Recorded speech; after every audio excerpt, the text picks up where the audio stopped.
My name is Lisa Roberts, and today I'll be talking to Voermol Feeds Technical Manager Dr. Josef van Wyngaard. Our topic of discussion is the importance of a winter lick. Josef, why do we give a lick to our animals? Yes, well, we do have generally three types of licks. So just to give an overview of the importance of lick in general, the first pointer would be one would like to overcome the nutritional shortages in felt, which differs between seasons. And then secondly, one would like to maintain body condition of your animals. So we don't want to lose weight. And then thirdly, eventually we want to unlock the animal's maximum production potential. So all animals have a maximum production potential, and we can unlock that with nutrition by supplementing the correct nutrients. And then we can obviously then achieve optimal reproduction and growth. And then the second last point there is if we want to background our animals, we want to grow them out on the veld or fatten them on the veld, we need a good supplement. And then at the end, we want to achieve sustainable growth in our herd. And we can achieve that with the correct lick. So how do we bridge the nutritional gap in the veld due to seasonal changes? Well, so we need to understand the different seasons that we have, and that there's different nutritional shortages for each season. So as the seasons of the year change, so does the grass or of the veld in terms of the quality. So this means that what is lacking in veld in winter is different from what is lacking in summer. So supplements help to provide animals with only what is lacking.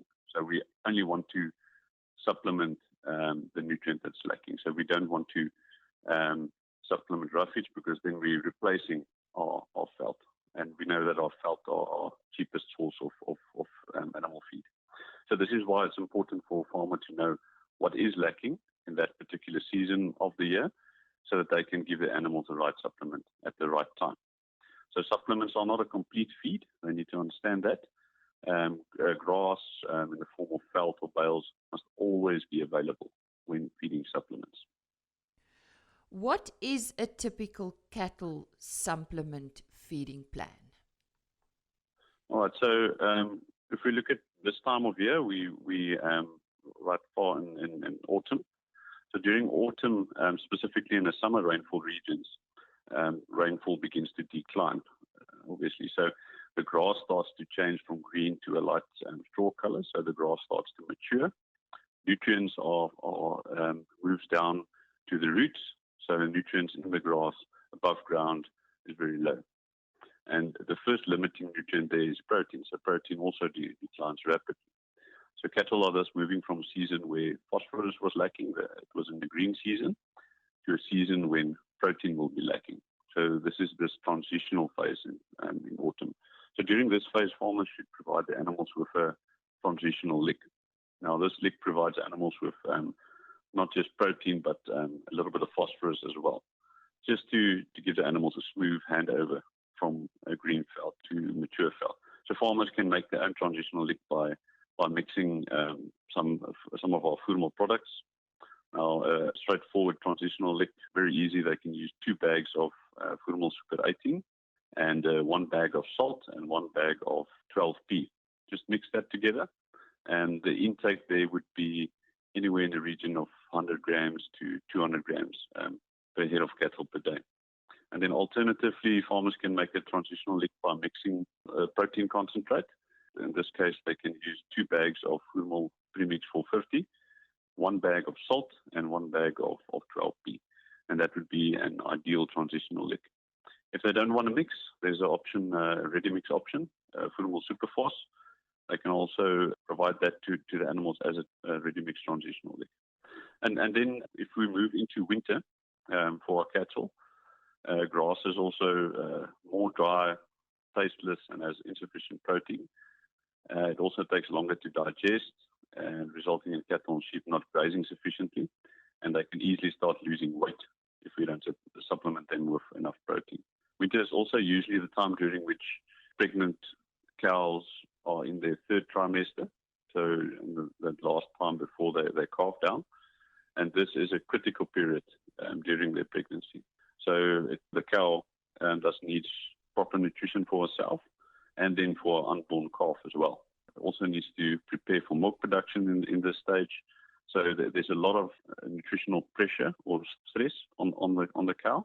So we need to ensure that during this time, this third trimester in the cow's production cycle, we need to supplement them with a production lick. So we're coming from a transitional lick in the autumn, moving to a protein lick in the winter, and then you could say late winter, early spring, we need to move over to a production lick for them. Now, different options there. If we look at winter licks, there's a block form, so Voermol protein block, or a Rumavite cattle block. And then we've got one ready mix meal. It's called Voermol Econolick.